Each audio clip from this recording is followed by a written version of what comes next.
താരസംഘടനയായ അമ്മയിലെ memory card വിവാദം അന്വേഷിക്കാൻ 5 അംഗ സമിതിയെ നിയോഗിച്ചു. 60 ദിവസത്തിനകം റിപ്പോർട്ട് നൽകാനാണ് നിർദ്ദേശം.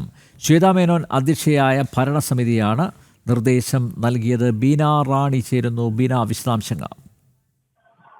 അനിൽ, താരസംഘടനയായ അമ്മയുടെ തെരഞ്ഞെടുപ്പിന് ശേഷം ഇന്നലെയാണ് ഭരണസമിതി ആദ്യ യോഗം കൊച്ചിയിൽ നടന്നത്.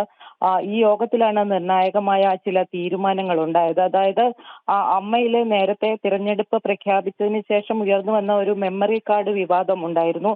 അതായത് അമ്മയിലെ നടിമാരിൽ ചിലർ നേരിട്ട ദുരനുഭവങ്ങൾ തുറന്നു പറഞ്ഞത് റെക്കോർഡ് ചെയ്ത മെമ്മറി കാർഡ് കാണാതായെന്നതിൽ കുക്കു പരമേശ്വരനെതിരെ തെരഞ്ഞെടുപ്പ് കാലത്ത് അത്തരത്തിൽ ആരോപണങ്ങൾ ആയി ചില നടിമാർ രംഗത്ത് വന്നിരുന്നു.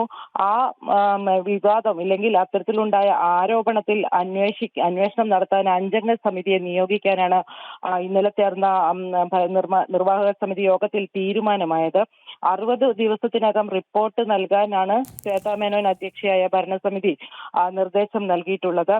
എന്തായാലും തെരഞ്ഞെടുപ്പുമായി ബന്ധപ്പെട്ട് ഈ മെമ്മറി കാർഡ് വിവാദം വലിയ ചർച്ചയായിരുന്നു. അതേ തുടർന്ന് ചില നടിമാർ തന്നെ രംഗത്ത് വരികയും ജനറൽ സെക്രട്ടറി സ്ഥാനത്തേക്ക് മത്സരിക്കുന്ന കുക്കു പരമേശ്വരനെതിരെ വലിയ ആരോപണങ്ങളും വിമർശനങ്ങളും എല്ലാം ഉയർത്തുകയും ചെയ്തു. എന്തായാലും കുക്കു പരമേശ്വരൻ തെരഞ്ഞെടുപ്പിൽ വിജയിച്ചു. തുടർന്ന് ചേർന്ന യോഗത്തിലാണ് ഇത്തരത്തിലൊരു തീരുമാനമുണ്ടായത്. അതോടൊപ്പം തന്നെ അടൂർ ഗോപാലകൃഷ്ണൻ, യേശുദാസ് തുടങ്ങി സമൂഹത്തിൽ അംഗീകാരമുള്ള വ്യക്തിത്വങ്ങളെ സമൂഹ മധ്യത്തിൽ അപമാനിക്കുന്നതും അധിക്ഷേപിക്കുന്നതുമായ തരത്തിൽ പ്രസ്താവന നടത്തിയ വിനായകനെതിരെയുള്ള അമർഷവും പ്രതിഷേധവും നിർവാഹക സമിതി രേഖപ്പെടുത്തി. മറ്റു കാര്യങ്ങൾ ക്ഷേമ പദ്ധതികൾ, അതായത് അമ്മയുടെ നിലവിലുള്ള ക്ഷേമ പദ്ധതികൾ തുടർന്നു പോകാനും മറ്റും തീരുമാനമെടുത്തിട്ടുണ്ട്.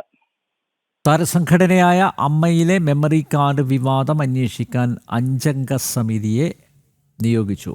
കൊച്ചിയിൽ നിന്ന് ബീന റാണിയാണ് വിവരങ്ങൾ നൽകിയത്.